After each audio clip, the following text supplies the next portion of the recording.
Big boss season 10ಕ್ಕೆ ಅದ್ಧೂರಿ ತೆರೆ ಬಿದ್ದಿದೆ. 100 ದಿನಗಳ ಕಾಲ ಅಜ್ಞಾತವಾಸ ಮುಗಿಸಿದ ಕಾರ್ತಿಕ್ ಮಹೇಶ್ ಟ್ರೋಫಿ ಹಿಡಿದು ವಿಜಯ ಪತಾಕೆ ಹಾರಿಸಿದ್ದಾರೆ. ಆತ ಡ್ರೋನ್ ಪ್ರತಾಪ್ 2ನೇ ಸ್ಥಾನವನ್ನ ಗಿಟ್ಟಿಸಿಕೊಂಡಿದ್ದಾರೆ. ಆದರೆ ಬಿಗ್ ಬಾಸ್ ಮನೆಯಿಂದ ಆಚೆ ಬರ್ತಾ ಇದ್ದ ಹಾಗೆ ಪ್ರತಾಪ್ಗೆ ಹೊಸ ಸಂಕಷ್ಟವೊಂದು ಎದುರಾಗಿದೆ. ಪ್ರತಾಪ್ ರೈತರಿಂದ ಹಣ ಪಡೆದು ವಂಚನೆ ಮಾಡಿದ್ದಾರೆ ಅನ್ನೋ ಆರೋಪ ಕೇಳಿ ಬಂದಿದೆ. ಹಾಗಾದ್ರೆ ಪ್ರತಾಪ್ ರೈತರಿಗೆ ವಂಚನೆ ಮಾಡಿದ್ರ? ಪ್ರತಾಪ್ ವಿರುದ್ಧ ದೂರು ಕೊಟ್ಟೋರು ಯಾರು? ಆ ಬಗ್ಗೆ ಫುಲ್ ಡೀಟೇಲ್ಸ್ ಇಲ್ಲಿದೆ.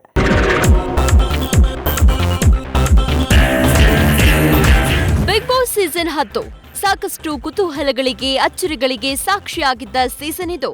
ಜನರ ಲೆಕ್ಕಾಚಾರಗಳು ಒಂದಾಗಿದ್ರೆ ಬಿಗ್ ಬಾಸ್ ಲೆಕ್ಕಾಚಾರ ಬೇರೆಯಾಗಿತ್ತು. ಕೊನೆಗೆ ಟಾಪ್ 3ಯಲ್ಲಿ ಸಂಗೀತ, ಪ್ರತಾಪ್, ಕಾರ್ತಿಕ್ ಸ್ಥಾನ ಗಿಟ್ಟಿಸಿಕೊಂಡಿದ್ರು. ಫೈನಲ್ ಆಗಿ ಕಿಚ್ಚ ಸುದೀಪ್ ಕಾರ್ತಿಕ್ ಕೈ ಮೇಲೆತ್ತುವ ಮೂಲಕ ಈ ಬಾರಿ ವಿನ್ನರ್ ಹೆಸರು ಘೋಷಣೆ ಮಾಡಿದ್ರು. ಟಾಪ್ 2ನಲ್ಲಿದ್ದ ಡ್ರೋನ್ ಪ್ರತಾಪ್ ರನ್ನರ್ ಅಪ್ ಸ್ಥಾನ ಗಿಟ್ಟಿಸಿಕೊಂಡ್ರು. ಆದ್ರೆ ಬಿಗ್ ಬಾಸ್ ಮನೆಯಿಂದ ಹೊರಬರ್ತಾ ಇದ್ದಂತೆ ಪ್ರತಾಪ್ ಹೊಸ ಇಕ್ಕಟ್ಟಿಗೆ ಸಿಲುಕಿದ್ದಾರೆ. Bigg Boss runner up Pratap ವಿರುದ್ಧ ವಂಚನೆ ಆರೋಪದ ಅಡಿ ದೂರು ದಾಖಲಾಗಿದೆ. ರನ್ನರ್ ಅಪ್ ಪ್ರತಾಪ್ಗೆ ಮತ್ತೆ ಸಂಕಷ್ಟ. ರೈತರಿಗೆ ವಂಚಿಸಿದ್ರ ಡ್ರೋನ್.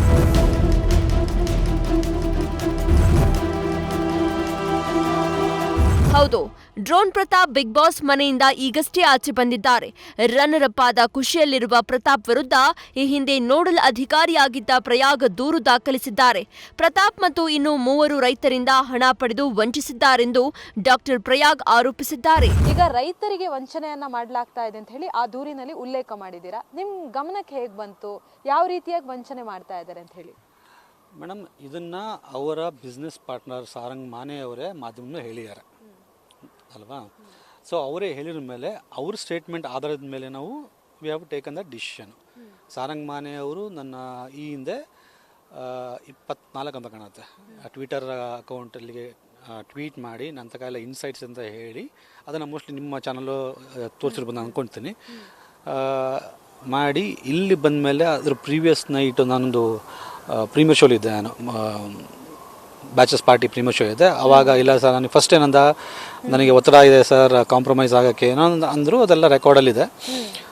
ಬೆಳಗ್ಗೆ ಬಂದು ಇಲ್ಲಿ ನಾನು 2 ದಿನ ಟೈಮ್ ಕೊಡ್ತೀನಿ, ರೈತರನ್ನು ದುಡ್ಡಿಸ್ಕೊಂಡು ಅವ್ನು ಮಾಧ್ಯಮದ ಮುಂದೆ ಹೇಳಿದ್ದಾನೆ. ಅವ್ರ ಪಾರ್ಟ್ನರೇ ಮಾಧ್ಯಮದ ಮುಂದೆ ಹೌದು ನಾನು ರೈತರಿಂದ ದುಡ್ಡಿಸ್ಕೊಂಡು ನನ್ನ ದುಡ್ಡು ನನ್ನ ಫ್ಯಾಮಿಲಿ ದುಡ್ಡನ್ನ ಅವನಿಗೆ ಕೊಟ್ಟಿದ್ದೀನಿ, ಅವನಿಂದ ನಮಗೆ ಡ್ರೋನ್ ಬಂದಿರೋದು ಕಳಪೆ ಇದೆ ಅಂತ ಮೇಲೂ ಮಾಡಿದ್ದಾರೆ, ಫೋಟೋ ಸಮೇತ ಮಾಡಿದ್ದಾರೆ. ಆಮೇಲೆ ಅವ್ರ ಸ್ಟೇಟ್ಮೆಂಟ್ನ ಹೊಸ್ಟೈಲ್ ಆಗ್ತಾರೆ. ಸೊ ಏನಾಗತ್ತೆ, ಇವೆಲ್ಲ ಅನುಮಾನ ಬಂದ ಮೇಲೆ ಒಂದು ಸ್ಟೇಟ್ಮೆಂಟ್ ಕೊಟ್ಟ ಮೇಲೆ ಅದಕ್ಕೆ ಸ್ಟಿಕ್ ಆನ್ ಆಗಬೇಕು. ನನ್ನ ಸ್ಟೇಟ್ಮೆಂಟು ಡಿಸೆಂಬರ್ 4ರಿಂದ ಇಲ್ಲಿವರೆಗೂ ಕನ್ಸಿಸ್ಟೆಂಟ್ ಆಗಿದೆ. ನನ್ನ ಸ್ಟೇಟ್ಮೆಂಟ್ ಚೇಂಜ್ ಮಾಡಕ್ಕೆ ಹೋಗಲ್ಲ, ಯಾಕೆ ನನ್ನ ಸತ್ಯ ಇದೆ, ನಾನು ಸ್ಟೇಟ್ಮೆಂಟ್ ಚೇಂಜ್ ಮಾಡಕ್ಕೆ ಹೋಗಲ್ಲ. ರೈತರಿಂದ ಹಣ ಪಡೆದು ವಂಚಿಸ್ತಾ ಇರೋ ಬಗ್ಗೆ ತನಿಖೆ ನಡೆಸುವಂತೆ ಪ್ರಯಾಗ್ ದೂರು ದಾಖಲಿಸಿದ್ದಾರೆ.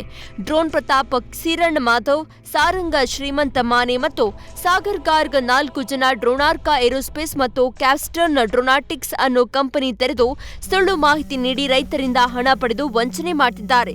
ಹೀಗಾಗಿ ಈ ಬಗ್ಗೆ ಸೂಕ್ತ ತನಿಖೆ ಮಾಡಬೇಕು ಅಂತ ಪ್ರಯಾಗ್ ದೂರಿನಲ್ಲಿ ಉಲ್ಲೇಖಿಸಿದ್ದಾರೆ.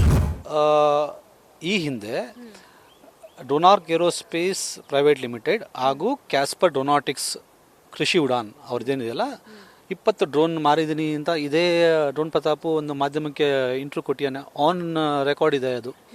ಇವ್ರು ನೋಡಿದ್ರೆ ಬರೀ ನಾನು ಕೊಟ್ಟಿರೋ ದುಡ್ಡೇ 35 ಲಕ್ಷ ಚಿಲ್ಲರ 8 ಡ್ರೋನ್ ಅಂತ ಹೇಳ್ತಾನೆ. ಅದು ಹೆಂಗೆ ಗೊತ್ತಿಲ್ಲ, 8 ಡ್ರೋನ್ ಹೆಂಗೆ ಗೊತ್ತಿಲ್ಲ ನನಗೆ. 8 ಇಲ್ಲ 9 ಇರಬೇಕಲ್ವಾ. ಸೊ ಅವ್ರು ಕೊಟ್ಟಿರೋ ಮಾಹಿತಿ ನಾವು ಮಾಧ್ಯಮದ ಮುಂದೆ ಇಟ್ಟಿದ್ದೀವಿ. ಅದನ್ನು ಇಟ್ಕೊಂಡು ನಾವು ಪೊಲೀಸಿಗೆ ನೆನ್ನೆ ಒಬ್ರು ಕೊಡಬೇಕಲ್ವ, ಯಾರೋ ಒಬ್ರು ಕೊಡಬೇಕಲ್ವಾ, ನಾನು ಕೊಟ್ಟಿದ್ದೀನಿ ಅದು. ಹೊಸ ಡ್ರೋನ್ ಕಚೇರಿ ತೆಗೆದಿದ್ದ ಪ್ರತಾಪ್. ಹೌದು, ಕಾಂಟ್ರವರ್ಸಿಗಳಿಂದ ಮಾನಸಿಕವಾಗಿ ಬಳಲಿ ಬೆಂಡಾಗಿದ್ದ ಪ್ರತಾಪ್ 2023ರಲ್ಲಿ ಮತ್ತೆ ಬೆಳಕಿಗೆ ಬಂದಿದ್ರು. ಹೊಸ ಕಚೇರಿ ತೆಗೆಯುವ ಮೂಲಕ ಮತ್ತೆ ಡ್ರೋನ್ ಕೆಲಸಗಳಲ್ಲಿ ಬ್ಯುಸಿ ಕೂಡ ಆಗಿದ್ರು. ಇದಷ್ಟೇ ಅಲ್ಲ, ಪ್ರತಾಪ್ ರೈತರ ಹೊಲಗಳಲ್ಲಿ ಡ್ರೋನ್ ಹಾರಿಸುವ ವಿಡಿಯೋಗಳು ಕೂಡ ವೈರಲ್ ಆಗಿದ್ವು. ಆದ್ರೀಗ ಇದೇ ಡ್ರೋನ್ಗಳ ವಿಚಾರವಾಗಿ ಪ್ರತಾಪ್ ವಿರುದ್ಧ ಕಂಪ್ಲೇಂಟ್ ದಾಖಲಾಗಿದೆ. ಮೇಡಮ್, ನನ್ನ ಗಮನಕ್ಕೆ ಬಂದಿರೋದಕ್ಕಿಂತ ಅವ್ರನ್ನ ಗಮನಕ್ಕೆ ತಂದಿದ್ದಾರೆ. ಅವ್ರದ್ದು ಏನು ಕಂಪ್ನಿ ಇದೆಯಲ್ಲ ಕ್ಯಾಸ್ಪರ್ ಡ್ರೋನಾಟಿಕ್ಸ್ ಹಾಗೂ ರೋನಾಕ್ ಏರೋಸ್ಪೇಸ್ ಇದರ ಡೈರೆಕ್ಟರ್ಸ್ಗಳು ಅವರಿಗೆಲ್ಲ ಅವರು ಮಾತಾಡಿರುವಂಥ ವಾಯ್ಸ್ ರೆಕಾರ್ಡಿಂಗು ಈ ಹಿಂದೆ ಮಾಧ್ಯಮದಲ್ಲಿ ಅವರು ಮಾಡಿಕೊಂಡಿರೋ ಘೋಷಣೆಗಳು, today I am signing agreement with Dronatic ಎಲ್ಲ ಅವರೇ ಕೊಟ್ಟಿದ್ದಾರೆ. ನಾನು ಹೊಸದಾಗಿ ಹೇಳ್ತಿಲ್ವಲ್ಲ. ಡ್ರೋನಾರ್ಕಾ ಏರೋಸ್ಪೇಸ್ ಮತ್ತು ಕ್ಯಾಸ್ಟನ್ ಡ್ರೋನಾಟಿಕ್ಸ್ ಈ ಕಂಪನಿಯಿಂದ ಡ್ರೋನ್ ಪ್ರತಾಪ್ 20 ಡ್ರೋನ್ ಮಾರಿದ್ದಾಗಿ ಹೇಳಿದ್ರಂತೆ. ಅದಲ್ಲದೆ ಡ್ರೋನ್ ಪ್ರತಾಪ್ ಪಾರ್ಟ್ನರ್ ಸಾರಂಗ ಶ್ರೀಮಂತ ಮಾನೆ ಕೊಟ್ಟಿರುವ ಮಾಹಿತಿಯಂತೆ ನಾನು ದೂರು ಕೊಟ್ಟಿದ್ದೀನಿ ಅಂತ ಪ್ರಯಾಗ್ ಹೇಳಿದ್ದಾರೆ. Midnight 12:37 hi please send the copy of the complaint. ಇವನಿಗೆ ಯಾಕೆ ಬೇಕು? ನಿಮ್ಮಿಂದ ಏನು ಬೇಡ, ನಾವು ಫೈಟ್ ಮಾಡ್ಕೊತೀನಿ, ನಾನು ಅದು ಮಾಡ್ಕೊತೀನಿ, ಕಾಂಪ್ರಮೈಸ್, ಅದು ಒಳ್ಳೆಯದು, ಮತ್ತೆ ಯಾಕೆ ಹೇಳಬೇಕು? ಆ ಥರ ಸುಮಾರು ಜನ ಮಾಡ್ತಾರೆ.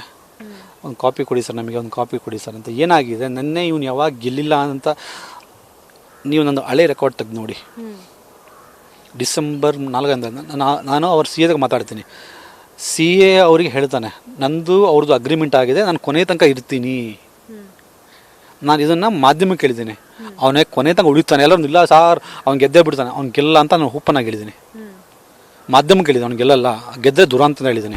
ಡ್ರೋನಾರ್ಕಾ ಏರೋಸ್ಪೇಸ್ ಮತ್ತು ಕ್ಯಾಸ್ಟನ್ ಡ್ರೋನಾಟಿಕ್ಸ್ ಈ ಎರಡೂ ಕಂಪನಿಗಳು ರೈತರಿಂದ ಹಣ ಪಡೆದು ವಂಚನೆ ಮಾಡಿದ್ದಾವೆ ಅಂತ ಪ್ರಯಾಗ್ ಆರೋಪಿಸಿದ್ದಾರೆ. ಈ ಹಿಂದೆಯೂ ಕ್ವಾರಂಟೈನ್ ವೇಳೆ ಕಿರುಕುಳ ಕೊಟ್ಟಿದ್ರ ಬಗ್ಗೆ ಪ್ರಯಾಗ್ ಪ್ರತಾಪ್ ವಿರುದ್ಧ ಕಿಡಿಕಾರಿದ್ರು. ಇದೀಗ ಡ್ರೋನ್ ವಿರುದ್ಧ ಪ್ರಯಾಗ್ ಹೊಸ ಬಾಂಬ್ ಸಿಡಿಸಿದ್ದು, ಬಿಗ್ ಬಾಸ್ ಮನೆಯಿಂದ ಹೊರಬರ್ತಾ ಇದ್ದಂತೆ ಪ್ರತಾಪ್ಗೆ ಸಂಕಷ್ಟ ಎದುರಾಗಿದೆ. ಹೀಗಾಗಿ ಈ ಆರೋಪಗಳಿಗೆ ಪ್ರತಾಪ್ ಉತ್ತರ ಕೊಡ್ತಾರಾ ಅಥವಾ ಕಾನೂನು ಹೋರಾಟಕ್ಕೆ ಮುಂದಾಗ್ತಾರಾ ಅನ್ನೋದನ್ನ ಕಾದು ನೋಡಬೇಕಿದೆ.